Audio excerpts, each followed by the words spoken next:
I'm going to read them in the order that they're going to read so that you understand who comes next. And let me start. So first up, we're going to have Elora, and please tell me how to say your last name, because I don't want to missay it. My last name is Spartak. Spartak, okay. So Elora Spartak is a junior in the Creative Writing Conservatory at the Orange County School of the Arts. She is a Get Lit player and two-time Orange County Poetry Out Loud champion. She started a slam poetry class at her school called For Crying Out Loud because she feels it is so important for teens to have a positive outlet to share their complex emotions about our ever-changing world. So a round of applause for Elora. After Elora, we'll have 17-year-old Anikazela Diaz Avila. So Anikazela Diaz Avila is 17 years old, born in Chilpancingo, Guerrero, Mexico. ¿Sí lo dije bien? Sí. And raised in Santa Ana, California. She is a junior attending Godinez Fundamental High School and a second place winner of Santa Ana Unified School District's Literary Arts Contest, LitCon 2022. She loves music, dancing, and any other form of art. She also enjoys traveling and being with her friends and family. And she is joined here by her family and friends. So please, round of applause for Anna. And then after Anna, we will have Cheyenne. In case they don't make it, I still want you to know what a beautiful person they are, so I'll read their bio as well. Cheyenne Harkless is a 16-year-old creative writing student attending Orange County School of the Arts. Other than writing, she enjoys studying costume and character design as well as music. She hopes to one day become a composer of storyboard artist. She currently lives with her mother, father, and brother in Orange, California. So a round of applause for Cheyenne, please. And after Cheyenne, we have Arya Nicole Brown. Now, Arya, what many people don't know, she is the honorable mention poet laureate of our region of Orange County. So we hope that she applies again because our Orange County Youth Poet Laureate applications became open and available as of yesterday. So Arya Nicole Brown is a writer who is currently a senior at the Orange County School of the Arts and soon to be first year at New York University's Tisch. She creates with an active purpose to heal, unite, and empower through art. So a round of applause for Arya. And last but not least, we have our inaugural first ever Orange County Youth Poet Laureate, Tina Mai. Tina Mai is a 16-year-old writer and the first OC Youth Poet Laureate. Her writing has received recognition from the Library of Congress, the Alliance for Young Artists and Writers, the Poetry Society of the UK, Bow Seat, the North Carolina Poetry Society, and the CSLA, among others. She is also the youngest recipient of the Atlanta Review International Poetry Award, in addition to being a Best New Poets nominee and a Scholastic National Gold Medal winner in poetry. Please, round of applause for Tina. And one of the things that I also have to say is that when we were judging, which I will always be one of the judges as long as I'm here, for the poetry laureates, I kept telling people the youth gave way more competition to the adults. So if they were to combine as one appointment, I have a feeling we would have a youth poet laureate year after year. So these are the amazing folks that are doing the work now and laying the ground for our future. So I, welcome all of them into this space. Thank you. All right, Elora, the mic is yours, and then you'll keep passing it on.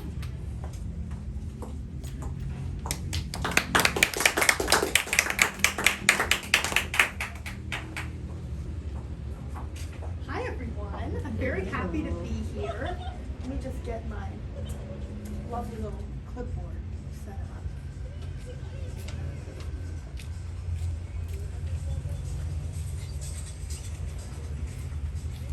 Okay. Can you hear me okay? You can remove Okay. the mic from there and just hold it. Just remove from the. Hold it up. Oh, there we go. There we go. Thank you so much. That Okay. makes it easier. Okay. Okay, so I'll just get right into it. My first poem that I'll be reading is called At 17, which is in response to a poem by Amy Fleury called At 28. So here we go. It seems I exist in a state of temporary. 17 is a nomadic army brat kind of age, an antsy, can't stay in one place for too long kind of age, and afraid to get attached because they'll be out of the house in a year kind of age. 17 is like Goldilocks, always searching for just right, breaking chairs because it's clumsy, burning its mouth on hot porridge because it's impatient. 17 is the last stretch of the teenage desert of ambiguity before you reach the oasis called adulthood. And by oasis, I don't mean some safe haven. I mean there's shelter and water, and you have to pay to use both because that's what you do when you're an adult. If life were an office building, 17 wouldn't get its own floor. It would be the elevator that takes you from the have your parents sign this floor to the your taxes are due tomorrow floor. The royalty-free jazz music plays on a loop. The carpet has grape juice stains. The smell of peanut butter and melted crayons is suffocating. I should hate it here, but there's a little part of me that never wants the doors to open. And then the next poem I'll read is called Off the Rack Girl. I've always wanted to be an off-the-rack girl, a glass slipper of a friend, the kind you never have to break in or special order in a wide, the kind you can waltz right out of the store wearing, with the comfort of a slipper, the glamour of a stiletto, the traction of a hiking boot, the kind of shoe that you can walk in for hours upon hours without getting a single blister because they're just that good. I want to be the prom dress. You don't have to get hemmed because it was actually made to accommodate internal organs, the ankle-length, crop flare, medium-wash jeans you try on after a demoralizing afternoon of too big, too long, too baggy, too tight, too loose. I want to be the suit you find on sale and the right size and the right color that isn't too tight in the shoulders or long in the arms, the skirt that hits just the right spot on your leg, the risky statement sweater you bought online and didn't try on first but don't have to return because it was made for you. I want to be the non-judgmental rack in the dressing room that will never look at you funny, that can handle the weight of as many hangers as you can physically carry, that doesn't take personal offense when something doesn't work out. I want to be the petite, tall maternity somewhere in between section that makes you realize the perfect fit exists, that your feet aren't too big, the shoes are too small, the jeans aren't too long, the jeans are too long, your legs are too short, the jeans are too long. Girl, believe it or not, you aren't the problem, and you never have been.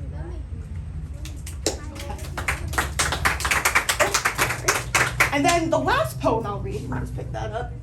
The last poem I'll read is called Closing Night. And here we go. If you ask a theater kid what the hardest part of a play is, they might tell you it's closing night. The night everything ends, when you say your lines with a little extra love because you know you'll never say them again. When the curtain closes, when the set is broken down, the props packed away, the costumes tucked into storage, when you sit eating pancakes in a Denny's at 11 p.m. and no amount of syrup can mask the bitter and bittersweet. When you aren't sure if your eyes are teary because you put too much makeup on them, or because you're happy that you're sad it's over, or sad that you're happy it's over. When your heart hurts, not because it's broken, but because it's bursting at the seams. If you ask a theater kid what the hardest part of a play is, they might tell you it's the week after closing night. Withdrawal, mourning. When free time is empty time. When you have to post photos on Instagram and hang posters in your room to cope, when you can't pass a Subway without feeling sad because that's where you used to eat before rehearsal. They might tell you it's the week after closing night. The week everyone moves on, when free time is actually really nice to have. When the cast group chat fizzles out to radio silence because you were friends of circumstance more than anything else. If you ask a theater kid why they would ever audition for another play, why they would ever walk into another first rehearsal, why they would ever allow themselves to fall in love when closing night is already written in their calendar in Sharpie, they might tell you it's because shows close so that new ones can open. Your brain can only remember so many lines, but your heart makes room. Friends worry about growing apart, but families don't have to. They might tell you it's because people spend their entire lives chasing love, and only some are lucky enough to know what it feels like. Thank you. Very good.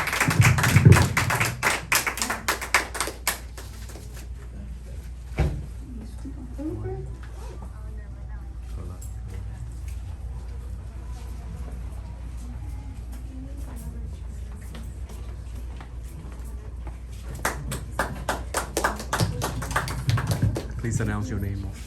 Hi, I'm Anna Diaz.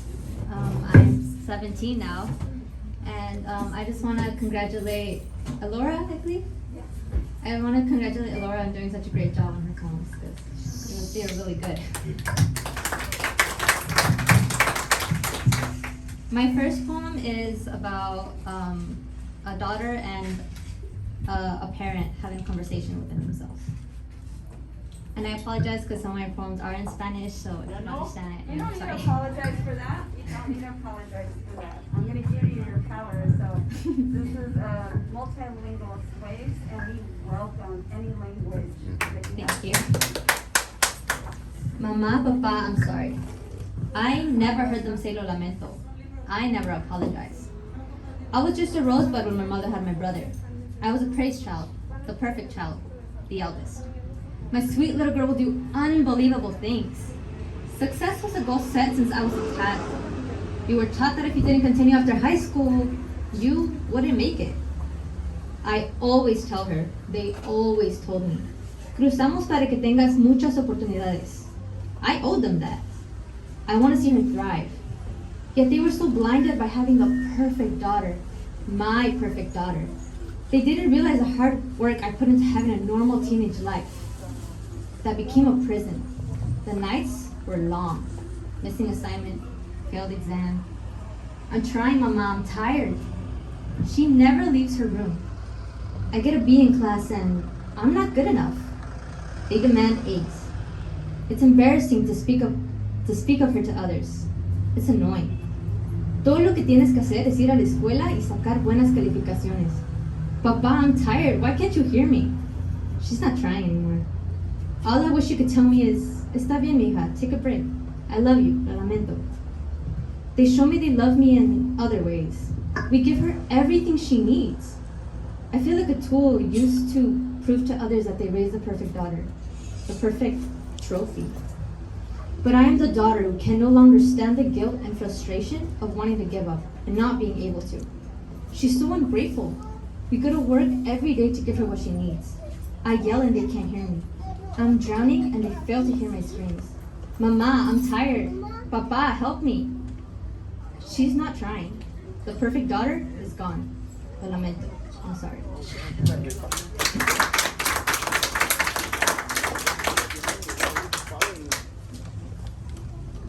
My next poem is called Red.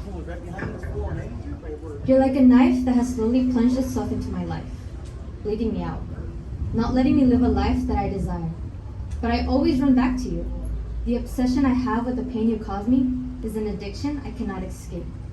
I'm a dandelion in a field of red roses, standing out, only for you not to ever pick me. I'm less beautiful, less dominant, not seen. The days in the sun cause my fellow roses to die. One by one they begin drooping, hanging their necks out of despair. I stay strong and stand tall, making sure this time you'll see me. You don't. You regrow the red roses, running back to them, not realizing I've been chasing after you.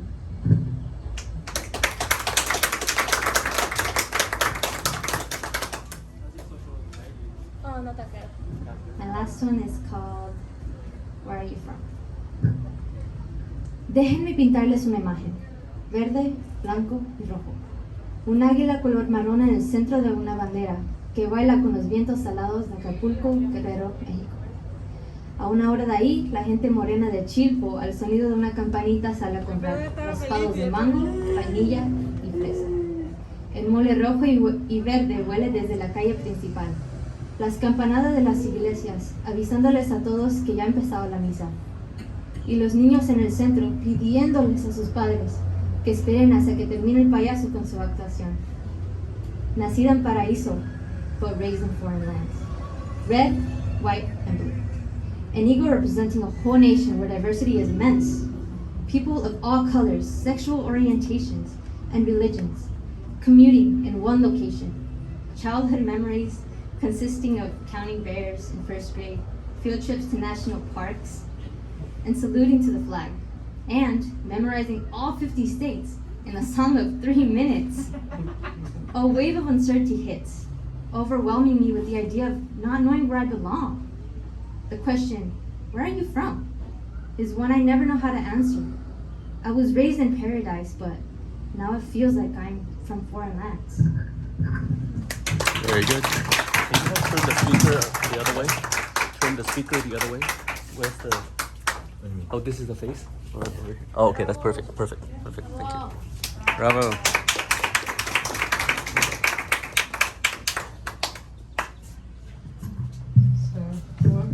You can just hold the mic out.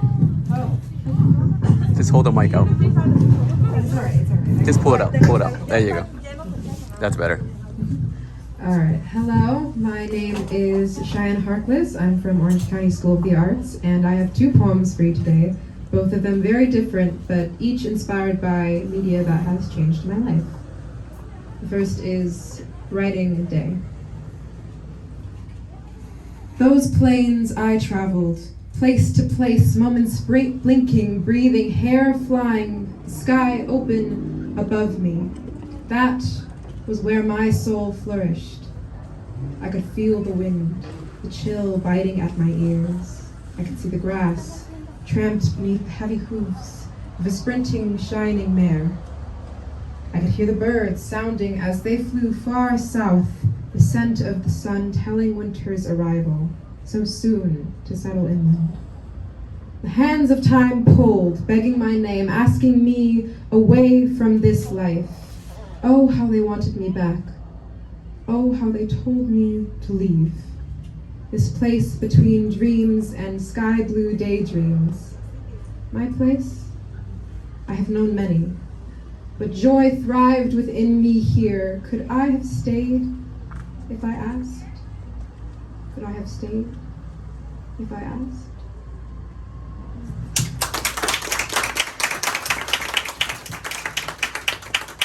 And my second, this is the poem I performed at OC Rise. It's called The Voices That Speak Dreams into Life. When I was 4 in 2009, I did not want to wear a green lily pad dress. I did not want to work a waitress job half to death. I did not want to cook. And I most definitely did not want to be a frog. So, when Disney gave me its princess and said, "Here's everything you could ever need," I was wont to deny. When they asked, why won't she bite? I told them, because I could never be like her, and she could never be like me.